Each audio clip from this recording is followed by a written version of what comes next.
നമസ്കാരം. ന്യൂസ് 18 പൊതുവേദിയിലേക്ക് സ്വാഗതം. 40 CRPF ജവാന്മാരുടെ ജീവന് പകരം ചോദിച്ച് ഇന്ത്യ. നിയന്ത്രണ രേഖ മറികടന്ന് അതിശക്തമായി പാകിസ്ഥാന് ഇന്ത്യ തിരിച്ചടി നൽകി. 200 മുതൽ 300 വരെ ഭീകരരെ ബാലക്കോട്ടിൽ ഇന്ത്യൻ സൈന്യം വധിച്ചു എന്നാണ് റിപ്പോർട്ട്. ജെയ്ഷെ മുഹമ്മദിന്റെ ഏറ്റവും വലിയ ക്യാമ്പാണ് ഇന്ത്യൻ സേന തകർത്തത്. ജെയ്ഷെ മുഹമ്മദ് തലവൻ മെഹ്മൂദ് അസറിന്റെ അടുത്ത ബന്ധുവിനെ ഇന്ത്യ വധിക്കുകയും ചെയ്തു. 1971 ഇന്ദിരാഗാന്ധി പ്രധാനമന്ത്രിയായിരിക്കുമ്പോൾ അതിർത്തി കടന്ന് പാകിസ്ഥാനിൽ ആക്രമണം നടത്തിയതിന് ശേഷം ഇതാദ്യമായാണ് ഇന്ത്യയുടെ ഭാഗത്തു നിന്നും ഇത്തരത്തിലുള്ള ഒരു തിരിച്ചടി ഉണ്ടാകുന്നത്. കാർഗിൽ യുദ്ധത്തിന് ശേഷം 20 വർഷം കഴിയുമ്പോൾ ഇന്ത്യ നൽകുന്ന ഒരു തിരിച്ചടി കൂടിയാണ് ഇത്. ഇനിയെങ്കിലും പാകിസ്ഥാൻ പാഠം പഠിക്കുമോ? ന്യൂസ് 18 പൊതുവേദി ഇന്ന് പരിശോധിക്കുന്നത് ഈ വിഷയമാണ്. തിരിച്ചടിച്ച് ഇന്ത്യ പാഠം പഠിക്കുമോ പാകിസ്ഥാൻ? പ്രേക്ഷകർക്ക് വിളിച്ച് നിങ്ങളുടെ അഭിപ്രായങ്ങൾ അറിയിക്കാം. വിളിക്കേണ്ട നമ്പർ 0471661581. വാട്സപ്പ് വീഡിയോ വഴിയും പ്രതികരണം അറിയിക്കുക. പൊതുവേദിയിലേക്ക് ഒരിക്കൽ കൂടി സ്വാഗതം.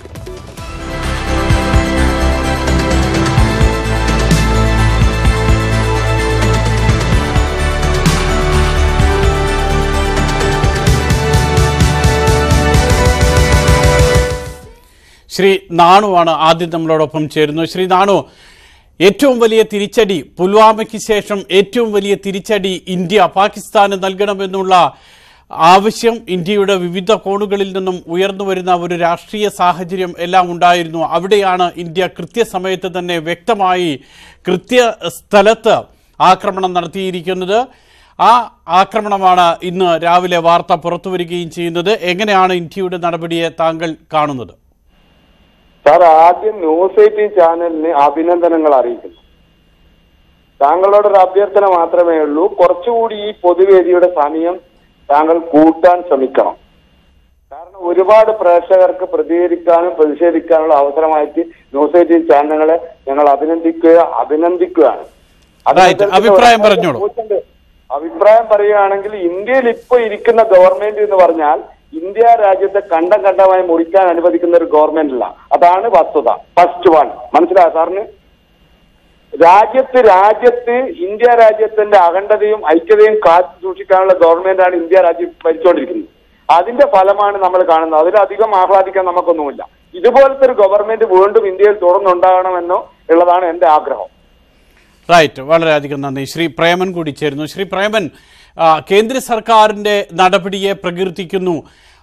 ചില അഭിപ്രായങ്ങൾ ഇപ്പോൾ വിളിച്ച പ്രേക്ഷകൻ പറഞ്ഞതുപോലെ അങ്ങനെയൊക്കെ വരാം. പക്ഷേ പാകിസ്ഥാന്റെ ഭാഗത്തു നിന്നും ഉണ്ടായിട്ടുള്ള ഒരു കൊടും ക്രൂരതയുണ്ടല്ലോ, ആ കൊടും ക്രൂരതയ്ക്കാണ് ഇന്ത്യ ഇന്ന് തിരിച്ചടി നൽകിയിട്ടുള്ളത്. ആഭ്യന്തര രാഷ്ട്രീയം എന്നതിനേക്കാൾ രണ്ട് രാജ്യങ്ങൾ തമ്മിൽ പാലിക്കേണ്ട സാമാന്യ മര്യാദ പാകിസ്ഥാൻ ലംഘിക്കുമ്പോൾ അതിനുള്ള തിരിച്ചടിയാണ് ഇന്ത്യ നൽകിയിരിക്കുന്നത്. എങ്ങനെയാണ് താങ്കൾ കാണുന്നത്? ഹലോ, പറഞ്ഞോളൂ അഭിപ്രായം. എന്നോട് തന്നെയല്ലേ? അതെ, ശരി. തീർച്ചയായും ഇന്ത്യയിലെ 125 കോടി ജനങ്ങളും ഈ നടപടിയെ ഒറ്റക്കെട്ടായി അംഗീകരിക്കുന്നു എന്ന് ഞാൻ വിശ്വസിക്കുന്നു. അംഗീകരിക്കണം. കാരണം നമ്മുടെ രാജ്യത്തിന് നേരെ നടക്കുന്ന ഇത്തരത്തിലെ പൈശാചികമായ നമ്മുടെ 40 സഹോദരന്മാരെ ചുട്ടുകൊന്ന കൊലയാളികൾക്ക് കൊടുക്കുന്ന ഏറ്റവും നല്ല ഒരു ശിക്ഷയായിരിക്കും ഇത് എന്ന് ഞാൻ വിശ്വസിക്കുന്നു. 3 ദശകങ്ങളായി അതിർത്തി കടന്നുള്ള ഭീകര ഭീഷണി ഇന്ത്യ നേരിട്ടുകൊണ്ടിരിക്കുകയാണ്. ഈ വെല്ലുവിളി നേരിടുന്നതിൽ അസാമാന്യമായ ധൈര്യവും ധീരതയും കാട്ടിയിട്ടുള്ള നമ്മുടെ ജവാന്മാർ ഇത്തരത്തിലുള്ള തിരിച്ചടി തീർച്ചയായും ഓരോ മനുഷ്യന്റെ ഓരോ ഇന്ത്യക്കാരനും അഭിമാനമാണ് എന്ന് ഞാൻ ഈ സംഭവത്തിൽ പറയാൻ ആഗ്രഹിക്കുകയാണ്. റൈറ്റ്. കൊല്ലത്തുനിന്നും ശ്രീ വിഷ്ണു കൂടി ചേരുന്നുണ്ട്. വിഷ്ണുവിന്റെ കാഴ്ചപ്പാട് എങ്ങനെയാണ് ഈ സംഭവത്തിൽ? എനിക്ക് പറയാനുള്ളതെന്ന് പറഞ്ഞാൽ, ഇത് നമ്മൾ ലോകത്തിന് നൽകുന്ന ഒരു എൻ്റെ ഡിഫറെന്റ് മെസ്സേജ് ആണ്. ഇന്ത്യയുടെ എൻ്റെ തിയറിങ് മാറി. അതിനെ പാട്ട് നമ്മൾ എൻ്റെ ഡിഫൻസ് ഓറിയന്റഡ് ആയിരുന്നു, നമ്മൾ ഹൈലി റിസ്ട്രെയിൻഡ് ആയിരുന്നു. അതായത് പറഞ്ഞാൽ ഇനിയിപ്പോൾ നമ്മൾ പറയുന്നത് പറഞ്ഞു കഴിഞ്ഞാൽ നമ്മൾക്ക് ചെറിയൊരു വേദന വന്നാലും നമ്മൾ അറ്റാക്ക് ചെയ്യും. പക്ഷെ ഇനി നമ്മൾ ശ്രദ്ധിക്കാനുള്ളത് കാര്യം എന്ന് പറഞ്ഞാൽ നമ്മുടെ സോഫ്റ്റ് ടാർഗറ്റ്സ്, അതായത് നമ്മുടെ സ്മോൾ സിറ്റീസ്, നമ്മളെ ഉദ്ദേശിക്കുന്നത് ബോർഡർ ടൗൺസ് ആയിരിക്കും എന്നായിരിക്കും വിചാരിച്ചുകൊണ്ടിരിക്കുന്നത്. പക്ഷെ അങ്ങനല്ല. സൗത്ത് ഇന്ത്യയിൽ ഇപ്പം നമ്മൾ ഒന്നും പറയാൻ പറ്റില്ല, കേരളം കണക്കുള്ള അറ്റാക്കിനെയും നമ്മൾ പ്രതീക്ഷിക്കണം. അതുകൊണ്ട് ഇവിടെ സൂക്ഷിച്ചിരിക്കണം. മാത്രമല്ല, ഇത് പാകിസ്ഥാൻ തന്നെ ചെയ്യണമെന്നുമില്ല. വിദേശ ശക്തികളും ഇത് മിസ്യൂസ് ചെയ്യാം. അതുകൊണ്ട് ജനങ്ങളവരെ സൂക്ഷിക്കണം. മാത്രമല്ല, രാജ്യത്ത് മിസ്ഇൻഫർമേഷൻ വരുത്താൻ നോക്കുന്നവരെ അപ്പൊ തന്നെ തുറക്കുകയും വേണം, തീർക്കുകയും വേണം. പിന്നീട് രാജ്യത്തും തമ്മിലടി മാത്രമേ പ്രശ്നമുള്ളൂ. ബാക്കി ഒരു പ്രശ്നമില്ല. ഒന്നിച്ചു നിന്ന് കഴിഞ്ഞാൽ ഒരു പ്രശ്നമില്ല. ഇന്ത്യയെ തകർക്കാൻ ആർക്കും പറ്റില്ല. Yes, right. വളരെയധികം നന്ദി. ശ്രീ രമണൻ കോയമ്പത്തൂരിൽ നിന്നും ചേരുന്നു. ശ്രീ രമണൻ, ഈ ആക്രമണത്തിന്റെ ഏറ്റവും പ്രധാനമായ ഒരു കൃത്യത നമുക്ക് വ്യക്തമാകുന്നത് മൗലാന യൂസഫ് അസറിനെ വധിച്ചു എന്നുള്ള വാർത്ത പുറത്തു വരുന്നതാണ്. കൊല്ലപ്പെട്ടു എന്നുള്ള വാർത്ത പുറത്തു വരുന്നത്. അപ്പോൾ തീർച്ചയായും ഈ മൗലാന യൂസഫ് അസറാണ് കഴിഞ്ഞ 2.5 പതിറ്റാണ്ടോളമായി ഇന്ത്യയുടെ അതിർത്തി കടന്നുള്ള തീവ്രവാദത്തിലും അതോടൊപ്പം തന്നെ അതിർത്തിക്ക് അപ്പുറത്തു നിന്നും ഇന്ത്യയെ അസ്വസ്ഥമാക്കുന്ന പ്രവർത്തനങ്ങളിലും ഇടപെട്ടിരുന്നത്. നമുക്കറിയാം കാണ്ഡഹാർ വിമാന റാഞ്ചൽ. ഈ കാണ്ഡഹാർ വിമാന റാഞ്ചലിന്റെ സൂത്രധാരൻ, ബുദ്ധി കേന്ദ്രം എന്ന് പറയുന്നത് മൗലാന യൂസഫ് അസറായിരുന്നു. അതോടൊപ്പം തന്നെ ഇപ്പോൾ ഈ പുൽവാമയിൽ നടന്നിട്ടുള്ള ആക്രമണം, ആ പുൽവാമയിൽ നടന്നിട്ടുള്ള ആക്രമണത്തിന് ചാവേറിന് പരിശീലനം നൽകിയത് യൂസഫ് അസറാണെന്നാണ് പറയുന്നത്. അതാണ് ഇന്ത്യൻ സേന സ്ഥിരീകരിക്കുകയും ചെയ്യുന്നത്. അപ്പോൾ ഇത്തരത്തിൽ ഇന്ത്യയെ അസ്വസ്ഥമാക്കുന്ന ഒരു ബുദ്ധി കേന്ദ്രമുണ്ടെങ്കിൽ ആ ബുദ്ധി കേന്ദ്രത്തിൽ പോയി ബോംബിട്ട് അതിനെ ഇന്ത്യ തകർക്കുകയാണ് ചെയ്തിട്ടുള്ളത്. അഭിപ്രായം? സാറേ, ആദ്യമായിട്ട് എനിക്ക് നമ്മുടെ ഇന്ത്യൻ ജവാന്മാർക്ക് ഒരു ബിഗ് സല്യൂട്ടാണ്. കാരണം ഇത് വളരെയധികം അഭിനന്ദനാർഹമായ ഒരു ധീരമായ ഒരു നടപടിയാണ് സ്വീകരിച്ചിരിക്കുന്നത്. സൈന്യത്തിന് പരിപൂർണമായിട്ടും അധികാരം കൊടുത്ത് അവര് കറക്റ്റ് സമയത്ത് വേണ്ടതുപോലെ തന്നെ അവർ പ്രയോജനപ്പെടുത്തി. രണ്ടാമത് നമ്മുടെ ഈ പറഞ്ഞ ഇതിന്റെ സൂത്രധാരന്മാർക്കുള്ള തിരിച്ചടി അത് വളരെയധികം അഭിനന്ദനാർഹമാണ്. എത്ര നമ്മൾ പ്രശംസിച്ചാലും ഇന്ത്യൻ സൈന്യത്തിനുള്ള ആ ആദരവും പ്രശംസയാണ് വളരെയധികം ഒരു നല്ല കാര്യം. കുറെ കാലത്തിനുള്ള ഇതിനകത്ത് ഇന്ത്യയിലുള്ള എല്ലാ ജനങ്ങൾക്കും ഇതിന്റെ പരിപൂർണ പിന്തുണ ഉണ്ട് രാജ്യത്തിന് വേണ്ടിയിട്ട്. റൈറ്റ്, വളരെയധികം നന്ദി. ശ്രീ ശിവരാമൻ കൂടി ചേരുന്നു. ബാലരാമപുരത്തു നിന്നുമാണ് അദ്ദേഹം വിളിക്കുന്നത്. ശ്രീ ശിവരാമൻ, എല്ലാവർക്കും ശിവദാസൻ, ശ്രീ ശിവദാസൻ കേൾക്കാമോ? കുറെ നാളുകളായി നമ്മൾ പറയുന്നതാണ് പാകിസ്ഥാന് കൃത്യസമയത്ത് തിരിച്ചടി നൽകണമെന്ന്. ആ തിരിച്ചടി നൽകിയെന്ന് ഇന്ത്യ സ്ഥിരീകരിക്കുന്നു. പ്രധാനമന്ത്രി തന്നെ പറയുന്നു സുരക്ഷിതമായ കൈകളിലാണ് രാജ്യം എന്ന് ഇന്ന് പ്രധാനമന്ത്രി പറയുന്നു. എങ്ങനെയാണ് ഇന്ത്യയുടെ നടപടിയെ താങ്കൾ കാണുന്നത്? സാർ, എനിക്ക് പറയാനുള്ളത് ഈ 79 വർഷമായി നമ്മൾ ഇന്ത്യയെ പാകിസ്ഥാൻ ദ്രോഹിക്കുന്നുണ്ട്. അതിനെ തിരിച്ചടിക്കാത്ത കാര്യം ഇന്ത്യയിൽ നിന്ന് പോയതാണ് പാകിസ്ഥാൻ. ഇന്ത്യയുടെ മക്കളാണ് പാകിസ്ഥാനിൽ കിടക്കുന്നത്. വന്ന എല്ലാ ഗവൺമെന്റുകളും സർക്കാർ പ്രധാനമന്ത്രിമാരും അതിനുവേണ്ടി പ്രവർത്തിച്ചിട്ടുണ്ട്. പക്ഷേ ഇപ്പോൾ ചെയ്ത നഷ്ടത്തിന് വേണ്ടി അവിടുത്തെ ജനത, സാധാരണക്കാർ ജനത ഒരാൾ പോലും മരിക്കാതെ കൊടും ഭീകരന്മാരെ സംഘം കണ്ടുപിടിച്ച് നമ്മളെ ഇന്ത്യ രക്ഷിച്ച ഈ ഇന്ത്യൻ സൈന്യത്തെ ആദ്യം അവരെ കാൽത്തൊട്ട് നമസ്കരിക്കുന്നു. അത് കഴിഞ്ഞിട്ട് ചങ്കൂറ്റമായ രീതിയിൽ കള്ളന്മാർക്ക് ശിക്ഷ കൊടുത്തു. ക്രൂരമായ കണ്ടഹാറിൽ പാവപ്പെട്ട ജനങ്ങളെ മണിക്കൂറോളം പ്ലെയിനിലിട്ട് വെള്ളവും വായുവും ഇല്ലാതെ വയർപ്പ് മുട്ടി പീഡിപ്പിച്ച വെറും ക്രൂര ചെയ്ത ആ ശരീരം ഇത് കൊല്ലപ്പെട്ടു. ശ്രീ രവീന്ദ്രൻ തിരുവനന്തപുരത്ത്, വളരെയധികം നന്ദി. ശ്രീ രവീന്ദ്രൻ, ഈ തിരിച്ചടി എല്ലാവരും ആഗ്രഹിച്ചിരുന്നതും എല്ലാവരും പ്രതീക്ഷിച്ചിരുന്നതും തന്നെയാണ്. അതേ അളവിലാണ് നേരത്തെ പറഞ്ഞതുപോലെ തന്നെ സാധാരണക്കാർക്ക് ആൾനാശം ഉണ്ടാകാത്ത വിധത്തിൽ ആസൂത്രണം ചെയ്ത് വളരെ കൃത്യമായി ആരാണോ തങ്ങൾക്ക് ദോഷം ചെയ്യുന്ന തലച്ചോറായി പ്രവർത്തിക്കുന്നത് ആരാണോ അവരെ തെരഞ്ഞുപിടിച്ച് ഇന്ത്യ ഇല്ലാതാക്കിയിരിക്കുന്നു എന്നുള്ളത് തന്നെയാണ്. പക്ഷേ ഇവിടെ ഓർക്കേണ്ടത് പാകിസ്ഥാൻ നമ്മൾ ഇങ്ങനെയൊക്കെ ചെയ്യുമ്പോൾ, ഓരോ തിരിച്ചടി കൃത്യസമയത്ത് നൽകുമ്പോൾ പാകിസ്ഥാൻ അല്ലെങ്കിൽ പാകിസ്ഥാന്റെ പിന്തുണയോടുകൂടി പ്രവർത്തിക്കുന്ന തീവ്രവാദ സംഘടനകൾ അവർ ഇതിൽ നിന്നൊക്കെ പാഠം പഠിക്കുമെന്ന് കരുതാൻ പറ്റുമോ? ശ്രീ രവീന്ദ്രൻ പറഞ്ഞോളൂ. താങ്കൾ ടി വി വെച്ചിരിക്കുന്നതിന്റെ ശബ്ദം കേൾക്കാം. താങ്കൾ പറഞ്ഞോളൂ. കേൾക്കാം. എനിക്ക് പറയാനുള്ളത് പറഞ്ഞോളൂ. ഈ പാകിസ്ഥാൻ എന്ന രാജ്യം വിശ്വസനീയകൊള്ളാത്ത രാജ്യമാണ്. ഇതിൽ നിന്നും നമസ്കാരം. ഇതിൽ നിന്നും നമ്മൾ മനസ്സിലാക്കേണ്ടത് പാർലമെന്റിൽ കഴിവുള്ള ഒരാൾ പോലും ഇല്ല എന്ന് വ്യക്തമാണ് സാർ. ഇന്ത്യൻ പാർലമെന്റിൽ കഴിവുള്ള ഒരു വ്യക്തി, ഒരു രാഷ്ട്രീയക്കാരില്ല. ഉണ്ടെങ്കിൽ ഇങ്ങനെ സംഭവിക്കത്തില്ല. ചതി രാജ്യമാണ് ഈ പാകിസ്ഥാൻ. കൊച്ചുകുട്ടികൾ പോലും പാകിസ്ഥാൻ ചതി രാജ്യമാണ്. അവർ വിശ്വസിച്ച കൊള്ളത്തിന് എല്ലാവർക്കും അറിയുന്ന കാര്യം സാർ. റൈറ്റ്, വളരെയധികം നന്ദി. ശ്രീമതി മീനു കൂടി നമ്മളോടൊപ്പം തിരുവനന്തപുരത്ത് നിന്ന് ചേരുന്നു. ശ്രീമതി മീനു, പാകിസ്ഥാൻ പലതും പഠിക്കുന്നില്ല. കാരണം ഉറി ആക്രമണം ഉണ്ടായപ്പോൾ സർജിക്കൽ സ്ട്രൈക്കിലൂടെ നമ്മൾ തിരിച്ചടി നൽകിയതാണ്.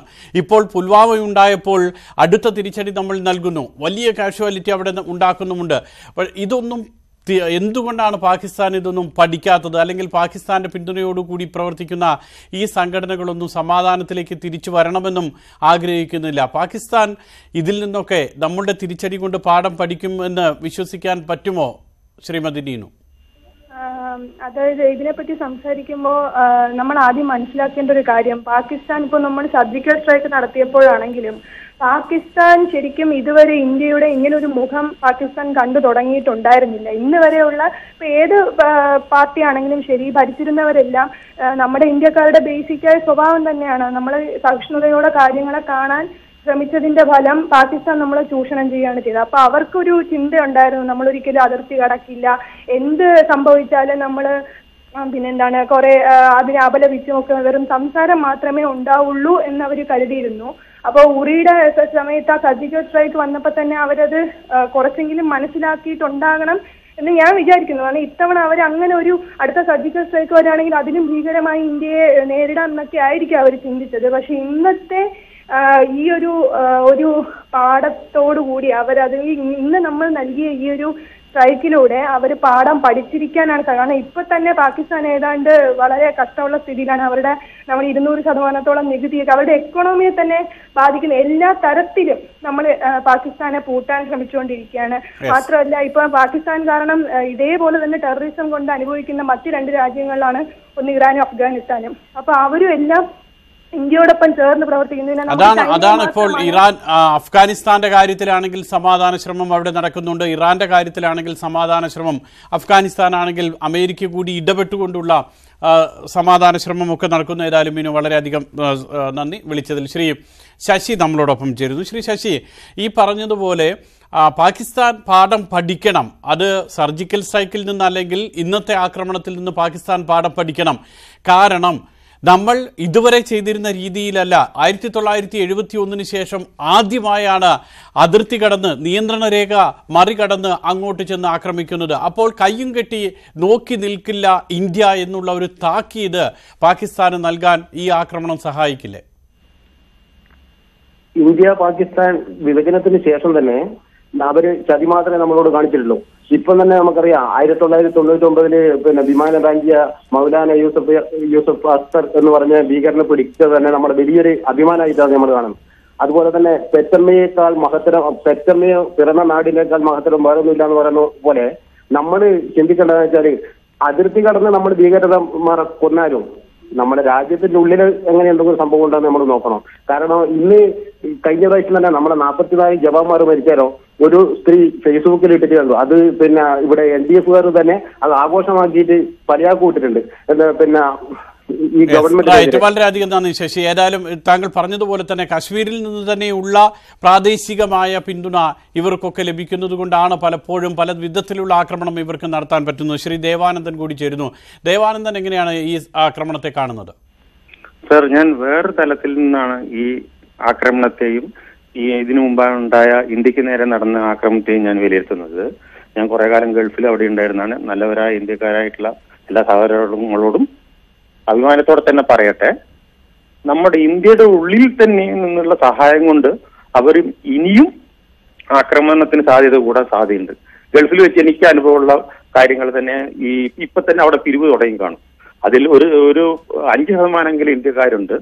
അപ്പൊ അതുകൊണ്ട് ഇന്ത്യയുടെ ഇന്റലിജൻസ് ഇന്ത്യക്കകത്തും പ്രത്യേകിച്ച് ഗൾഫ് രാഷ്ട്രത്തിലും ശ്രദ്ധ ചെലുത്തണമെന്നാണ് എന്റെ അഭ്യർത്ഥന. Thank you. റൈറ്റ്, വളരെയധികം നന്ദി. മറ്റ് പ്രേക്ഷകരുണ്ട്, അവരിലേക്ക് വരാം. 1000 കിലോ സ്ഫോടക വസ്തു, 12 മിറാഷ് വിമാനങ്ങൾ, 21 മിനിറ്റ്, അത്രയും മതിയായിരുന്നു ഇന്ത്യക്ക് പാകിസ്ഥാന് കനത്ത തിരിച്ചടി നൽകാൻ. അത് ഇന്ത്യ നൽകുകയും ചെയ്തിരിക്കുന്നു. ശ്രീ തിലകൻ ചേരുന്നു നമ്മളോടൊപ്പം. ശ്രീ തിലകൻ, ഈ ഒരു തിരിച്ചടി അത് സർജിക്കൽ സ്ട്രൈക്ക് കഴിഞ്ഞ് അടുത്ത തിരിച്ചടി വലിയ ആൾനാശം ഉണ്ട്. ആ ആൾനാശം എന്ന് പറയുന്നത് അത് ഭീകരർ തന്നെയാണ്. ഭീകരരെയാണ് ഇന്ത്യ തെരഞ്ഞു പിടിച്ച് നശിപ്പിച്ചിരിക്കുന്നത്. ഇന്ത്യയുടെ നീക്കത്തെ എങ്ങനെ തിലകൻ കാണുന്നു? ഇന്ത്യയുടെ നീക്കത്തെ വളരെ സമയോചിതമായി ആവശ്യകരമായ രീതിയിൽ തന്നെയാണ് ഇന്ത്യയുടെ കൂടാതെ മരിച്ചുപോയ 40 സൈനികർ, പ്രത്യേകിച്ച് നമ്മുടെ ചെറുപ്പക്കാരനായ വയനാട്ടിലെ ഒരു സഹോദരനുണ്ടല്ലോ വസന്തകുമാർ, അദ്ദേഹത്തിന് ഉൾപ്പെടെയുള്ള ആൾക്കാർക്ക് ഒരു ഹൃദയാഞ്ജലി അർപ്പിച്ചുകൊണ്ട് ഈ ഇന്ത്യയുടെ സൈനികരെ ഒരു ബിഗ് സല്യൂട്ട് നൽകി. അപ്പൊ തന്നെ ഇതൊരു പാഠമായിരുന്നു. 1999 നമ്മളൊരു ഇത് കൊടുത്തത്. ഇതിന് ശേഷം ഇന്നിപ്പം വളരെ ശ്രദ്ധിക്കപ്പെടുന്ന തരത്തിൽ തന്നെ ഇത് ആവശ്യമാണ്. ഇന്ത്യയുടെ ആ സംസ്കാരം, ഇന്ത്യയുടെ ആ ജ്വലം, ഇന്ത്യയുടെ സംസ്കാരം കാണിച്ചു കൊടുത്ത ഇതിന് ഇന്ത്യൻ ഭരണാധികാരിക്ക് സല്യൂട്ട് നൽകി. റൈറ്റ്, വളരെയധികം നന്ദി. 1999 താങ്കൾ പറഞ്ഞത് അടൽ ബിഹാരി വാജ്പേയി പ്രധാനമന്ത്രിയായിരിക്കുമ്പോൾ നടന്ന കാർഗിൽ യുദ്ധമാണ്. ശ്രീ വേണുഗോപാൽ നമ്മളോടൊപ്പം ചേരുന്നു. ശ്രീ വേണുഗോപാൽ, ഈ പറയുന്ന യൂസഫ് അസർ ആണെങ്കിലും അതുപോലെ തന്നെയുള്ള മറ്റ് തീവ്രവാദികളാണെങ്കിലും അവരെയൊക്കെ സംരക്ഷിക്കുന്ന നടപടിയാണ് പാകിസ്ഥാൻ എടുത്തിട്ടുള്ളത്. ഈ എല്ലാ തീവ്രവാദികളെയും പാകിസ്ഥാൻ സംരക്ഷിക്കുന്നു. ഇന്ത്യക്കെതിരെ നിൽക്കുന്ന എല്ലാ ശക്തികളെയും അവർ ഒരുക്കൂട്ടി നിർത്തുകയും ചെയ്തിരുന്നു. അവിടെയാണ് ഇന്ത്യ ഇന്ന് കടന്നു കയറി യൂസഫ് അസറിനെ ഇല്ലായ്മ ചെയ്യുന്നു. യൂസഫ് അസറാണ് ഈ പറയുന്ന കാണ്ഡഹാർ വിമാന റാഞ്ചലിന് ശേഷം അവിടെ ഈ ക്യാമ്പ് തുടങ്ങുകയും അവിടെ ആയുധ പരിശീലനം, തീവ്രവാദ പ്രവർത്തനം, ചാവേർ ആക്രമണത്തിൽ പരിശീലനം നൽകുകയും ഒക്കെ ചെയ്തിരുന്നത്. ആ ആളെയാണ് ഇന്ത്യ ഇല്ലായ്മ ചെയ്തിരിക്കുന്നത്. തീർച്ചയായും ഇന്ത്യയുടെ ഇത്തരത്തിലുള്ള നീക്കം സാധാരണക്കാരുടെ ജീവൻ നഷ്ടപ്പെടാതെ ഭീകരരെ നശിപ്പിക്കുന്ന ഇത്തരത്തിലുള്ള നീക്കം അത് വളരെയധികം പ്രകീർത്തിക്കേണ്ടതല്ലേ? ശ്രീ വേണുഗോപാൽ, കേൾക്കാമോ?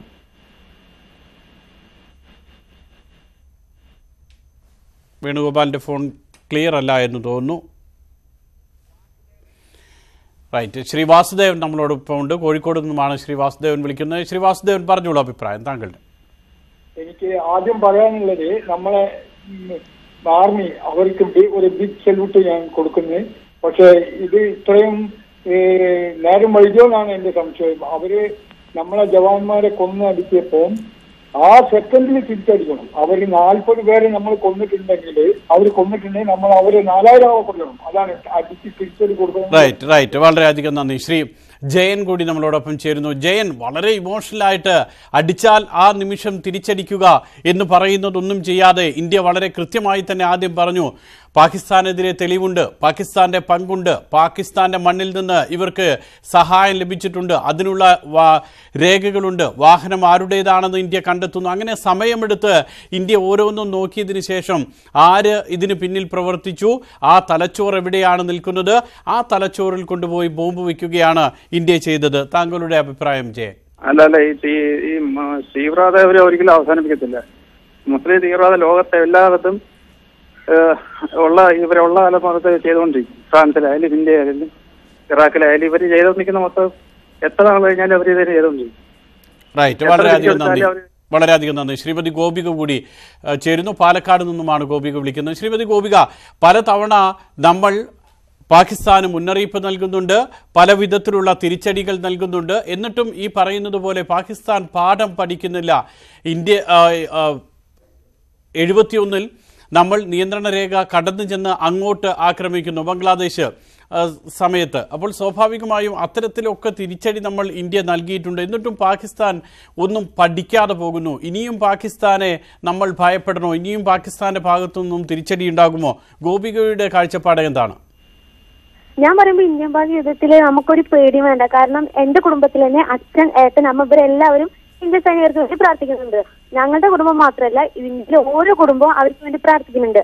അപ്പൊ ഒരിക്കലും അവര് തോൽക്കാനുള്ള ചാൻസ് ഇല്ല.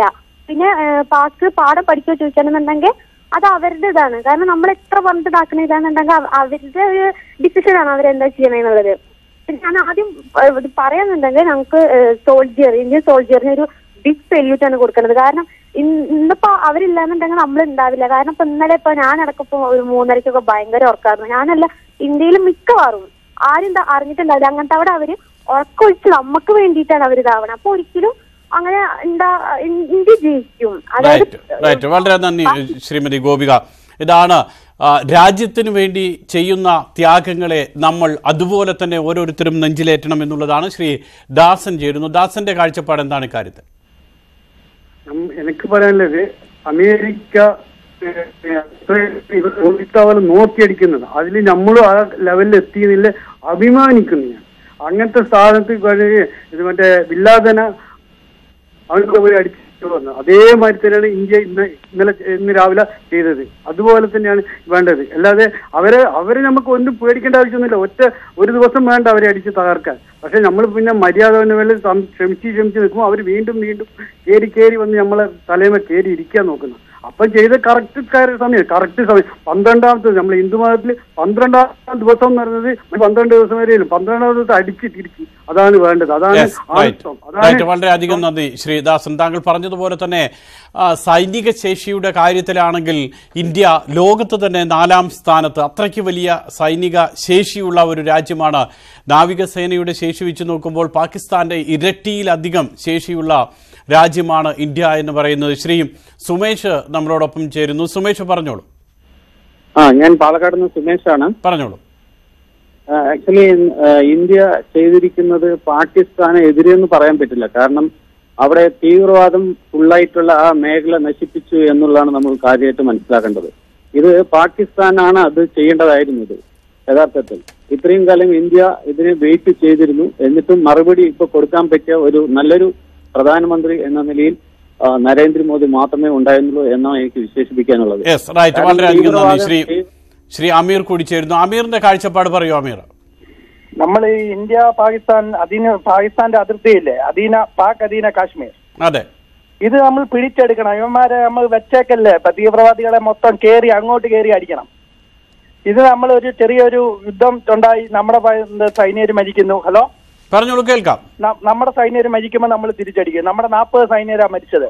അതിനുശേഷം പോയി 40 പേരെ 400 പേരെ കൊന്നിട്ടല്ല, നമ്മുടെ 40 പേര് മരിക്കാതെ അവന്മാരെ തകർക്കണം. അവന്മാരെ അധിനിവേശ പാക് അധിനിവേശ കാശ്മീരി കയറി അടിച്ച് അത് മൊത്തം നമ്മുടെ കൊടി നാട്ടണം ഇന്ത്യയിലെ. Yes, right. വളരെയധികം നന്ദി. ശ്രീ ശരത് ലാൽ കൂടി ചേരുന്നു. ശരത് ലാൽ, ഇതാണ് നമ്മുടെ അതിർത്തി നമ്മൾക്ക് സംരക്ഷിക്കണം. അതിർത്തിക്കിപ്പുറമുള്ള നമ്മുടെ ഓരോരുത്തരുടെയും ജീവൻ, ആയുസ് എല്ലാം നമ്മൾ സംരക്ഷിക്കണം. അവിടെ പാകിസ്ഥാനല്ല ആര് എന്തിനു വന്നാലും അതിനെ എതിർക്കുകയും ഇല്ലായ്മ ചെയ്യുകയും തന്നെ വേണം. ശരത് ലാലിന്റെ കാഴ്ചപ്പാട്.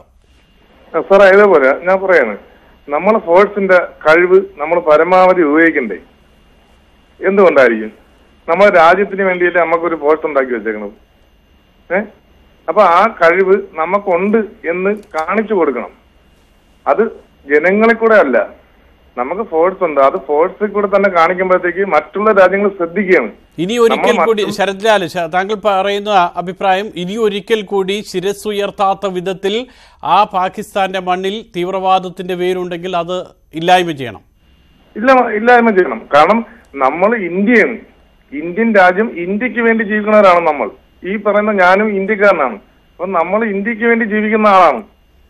റൈറ്റ്, വളരെയധികം നന്ദി. ശ്രീ മൻസൂർ കൂടി ചേരുന്നു. ശ്രീ മൻസൂർ, ഇത്തരത്തിലുള്ള ശക്തികളെ പാകിസ്ഥാനിൽ ഇല്ലായ്മ ചെയ്യുന്നതോടുകൂടിയല്ലേ പാകിസ്ഥാനും ഒരു സ്ഥിരതയിലേക്ക് സാമ്പത്തികമായും രാഷ്ട്രീയമായും വരാൻ കഴിയും? തീർച്ചയായും. എനിക്ക് തോന്നുന്നത് ഇന്ത്യക്ക് അമേരിക്ക, ഇസ്രായേൽ പോലുള്ള രാജ്യങ്ങളെ പോലുള്ള ഒരു പെട്ടെന്നുള്ള സഡൻ ആക്ഷൻ എടുക്കാൻ താല്പര്യമില്ലാന്ന് തോന്നുന്നു. ഈ അമേരിക്ക, ഇസ്രായേൽ പോലുള്ള രാജ്യങ്ങളാണെങ്കിൽ ഇങ്ങനെ ഒരു ആക്രമണം ഉണ്ടായാലും അവർ എത്രയും പെട്ടെന്ന് അവർ ഒന്നും ആലോചിക്കാതെ തന്നെ തിരിച്ചടി കൊടുത്തിരിക്കും. ഇതിനേക്കാൾ ശക്തമായ രീതിയിൽ തിരിച്ചടി കൊടുത്തിരിക്കും. പക്ഷെ ഇന്ത്യക്ക് ഒന്നും കൂടി കരുതി കൂട്ടി ഒന്നുകൂടി ഒരു